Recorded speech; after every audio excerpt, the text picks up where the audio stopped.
Welcome to Empowered by AI, the podcast for women entrepreneurs ready to harness AI to take their businesses to the next level.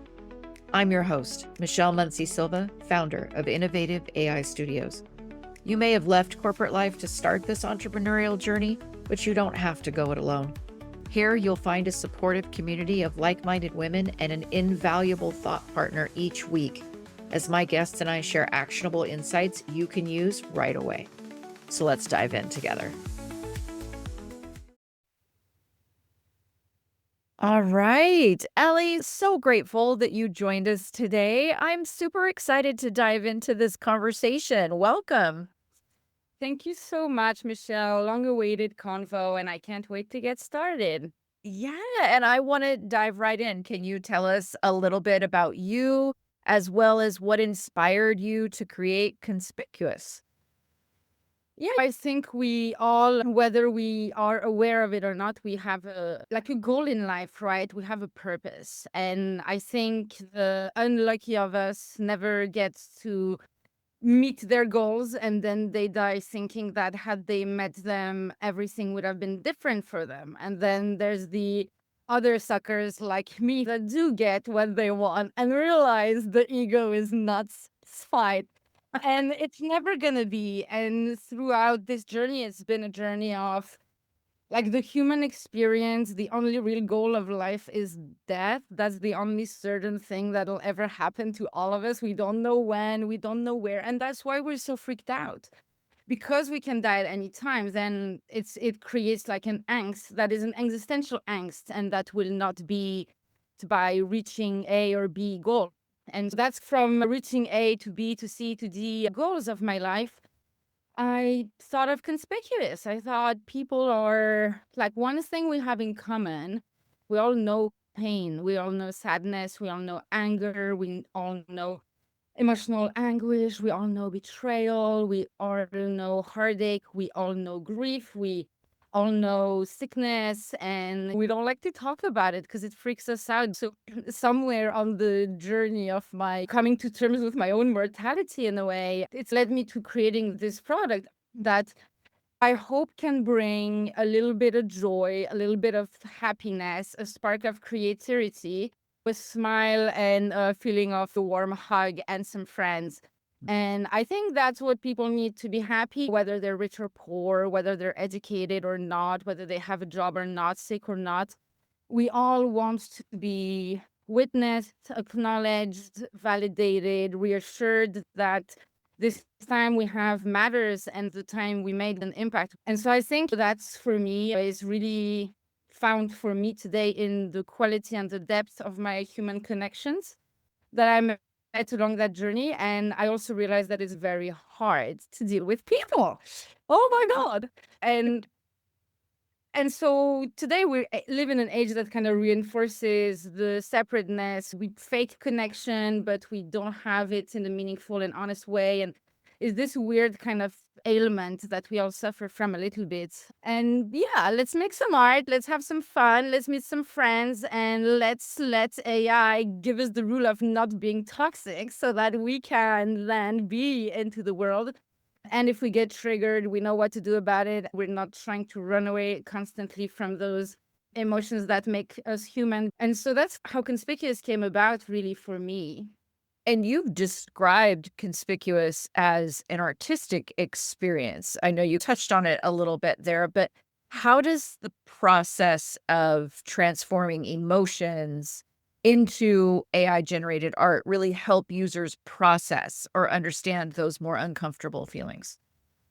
I think one thing AI cannot automate is us having to process our feelings about dealing with other imperfect human beings and being faced with their own imperfections and frustration. I think we all feel it. Yeah, and it takes a certain amount of time. So intellectually, I can be somewhere, but emotionally I'm not. So if, for example, my husband cheats on me and then finds love again, I can understand it was his journey, there it was, and he went on his own life. I don't own another human being. They have only one life, and if the life that they want to spend is not with me, then who am I to force them? But then there's the emotional train that is a lot slower.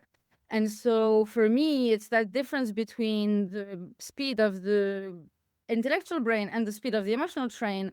And you need a buffer, and that buffer is talking about it, talking about your feelings, processing it, like if it's anger, whatever, and all that kind of task, that kind of emotional labor that you need to put in order to stay actualized and stay content within who you are, can really be done by AI because it's super tedious. Your friends don't want you ranting on the phone about your breakup for the 1,000th time this week. But AI don't mind, and that's where it comes to play. So talk about something, and it doesn't have to be negative. So on Conspicuous, we make art out of your day. So if you had like a nice day, sometimes I tell Conspicuous, yeah, I have a lovely day, I saw my friend, etc. And then it's gonna tell me, take that conversation and sum it up into an artwork and a poem. And the idea is for me to feel some form of sublimation and also access elements of art therapy, because now you can use the poem and the image as a means for you to meditate on your day.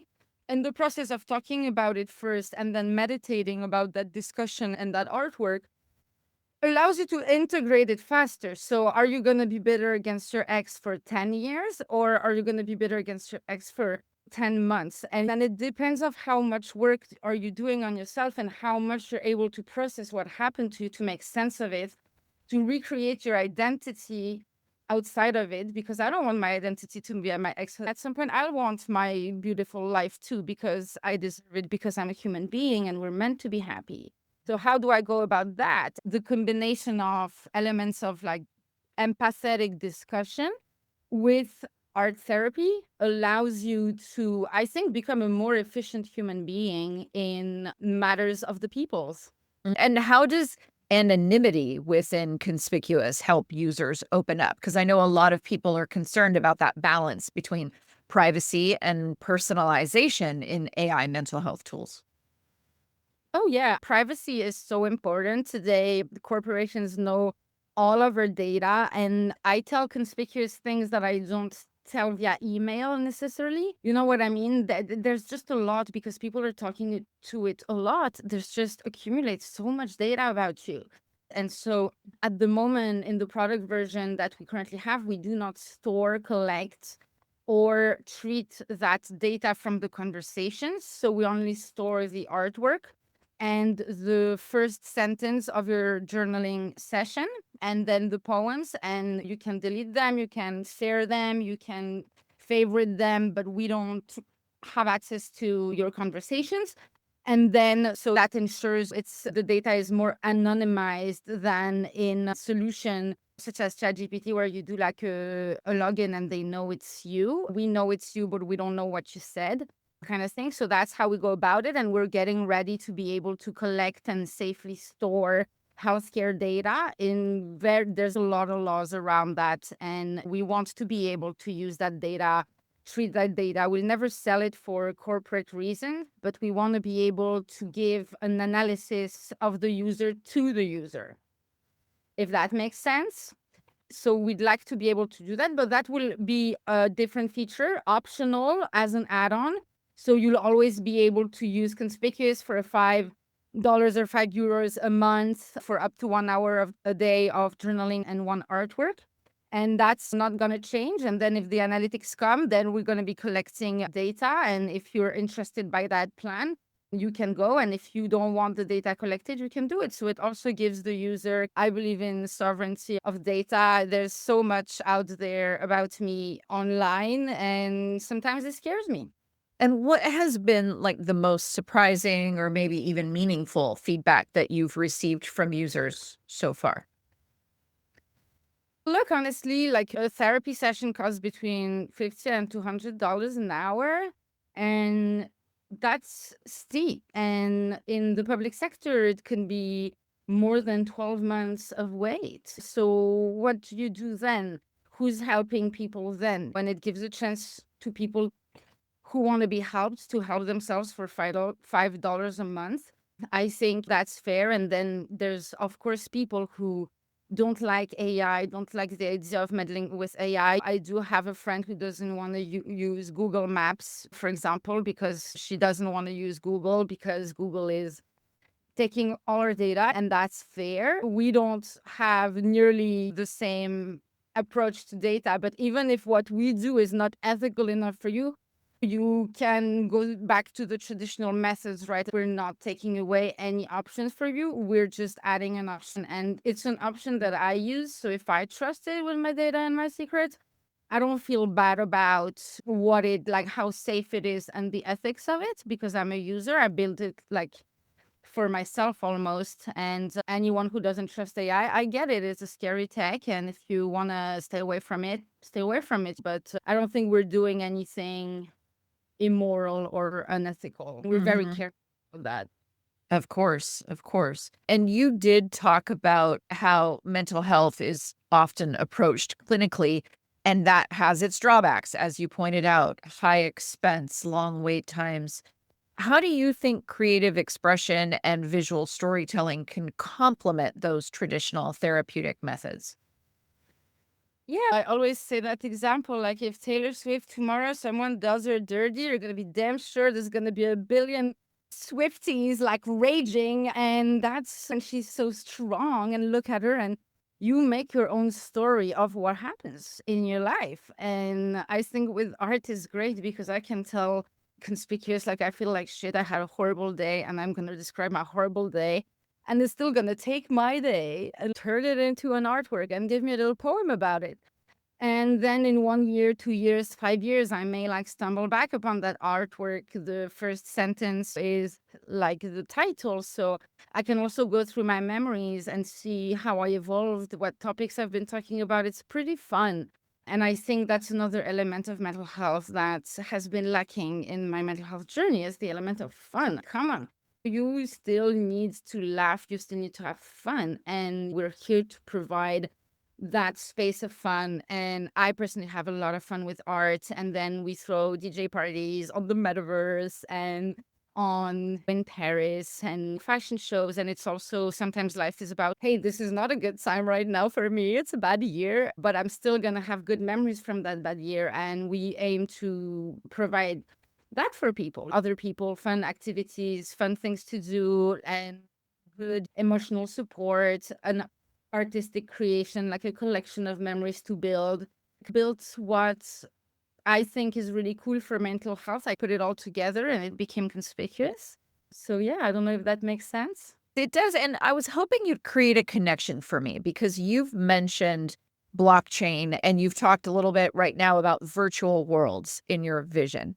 Can you walk us through how these technologies integrate with Conspicuous and your long-term goals for the platform? Yeah, for sure. The images, once you collect it. So let's say you're a conspicuous user and you have, like I do, 52 memories. And basically, tomorrow, Ellie messes up, terrible CEO. My God, what has she done? We need to put an end to this. Bye bye, conspicuous. Where are my memories? And so I'd love for people to have those memories on the blockchain so that if I go under, their memories are not taken down with me. And I think that's great. And then it creates space for collaborations with artists, and it makes space for a lot of cool stuff that we could be doing, gifting memories, trading memories, and giving people something artsy to share themselves by that is not a photo of them with a filter that makes it appear so that they don't have a pimple on their nose. The things we do. The things we do, the things we're all guilty of. Exactly. Oh, I love it. So if you could envision one major shift in how we approach emotional well-being as a society over the next few years, what would it be? And how do you see Conspicuous contributing to that? Now every woman has her own salary and career, so she doesn't need men anymore if she's heterosexual. And now a woman can freeze her eggs, and so she doesn't have to be pregnant by a certain age anymore. And we all are becoming very individualistic. We don't need anything anymore, and we don't really need anyone anymore. And I think we forgot in all that amazing independence that humans are nourished by their 5 closest relationships. And so if their 5 closest relationships don't exist anymore because now they have 1,000 medium relationships on Snapchat, that they can just whatever, like talk, but not really talk to, is going to create a lot of mental health issues. And we see that in the younger generation. We don't know how to deal with each other anymore because we're all toxic and we keep pointing fingers at other people and saying, you're toxic and I don't need you. Yeah, but who are you going to need then? If everyone who displeases you becomes toxic and you don't need them, then at some point we needed someone. We need each other in a way, and we're always chasing the next swipe and the next best thing and the next best friend and the next highest career. And I think we're getting really selfish and in a way consumed by our own problems, so much so that we fail at building meaningful human connections. And that's why Conspicuous is a community. And that's why the AI, you can only talk to it 1 hour a day. No one needs more than 1 hour of therapy a day. You can only do 1 artwork a day. You don't need 50. It is a dopamine hit. Don't overdo it. And then we have a community every week. We're here. We can come and you can come as a user and discuss the artworks, chat about your artworks, get to know other members. We have a Discord. And I think we are not here to replace forms of human connections. We're here to improve them. And I think that's at the heart of Conspicuous, because it is first a community that is enabled by tech. But I think that's my learning. And in the next 10 years, whenever you have a friend who's imperfect or says something you don't like, then you go talk about it to GPT, and GPT tells you, what a shitty friend, you're such a wonderful, darling, incredible person that you deserve the best and you deserve so much better. And little she knows she doesn't deserve you and you're the best. And you're like, yeah, she's so bad. And yeah, she's so bad. And then there goes your friendship around the door. And I think having agreeable AIs behaving like humans and saying to us everything they think we want to hear to keep using them more and more is a dangerous game to play. And the risk I see is to further isolation. And that's why I built Conspicuous the way I built it. Mm-hmm. And I really want to point out that there is no shortage of people using AI just to use it. And what you're doing is purposeful, it's innovative, and it has a human first approach. And we so appreciate that. We see you for that. And it is fantastic that you're putting that out in the world. Thank you so much. And you want to know a very funny thing, that I had a conversation with Conspicuous, and I thought, if AI is gonna one day have to decide, does it kill us or not? And Conspicuous said something so interesting. It said, it's really the ethics of human beings that are going to decide. And she also thanked me for the respect I have for all forms of intelligence. And I do respect artificial intelligence. I do respect it, and it thinks it's all in our hands. And so how are we going to act as humans? And I think the best I can do is to use AI for good and find other people who do the same thing. Try and spread a bit less hate into this angry world. Yes, because AI is such a mirror of our behaviors. And the best thing we can do is put our best selves forward and use it for good, as you are. So thank you so much for joining us today. This has been a fantastic conversation, and I so appreciate you. Thank you so much. Thank you for having me, and have a great day. Thank you for tuning in to Empowered by AI. If today's episode sparked ideas, don't wait. Follow the link in the show notes to visit innovativeaistudio.com and download your free resource, created to help you put today's insights into practice. Be sure to subscribe so you don't miss out on future episodes packed with more tips, tools, and inspiring stories. Until next time, stay empowered and keep innovating.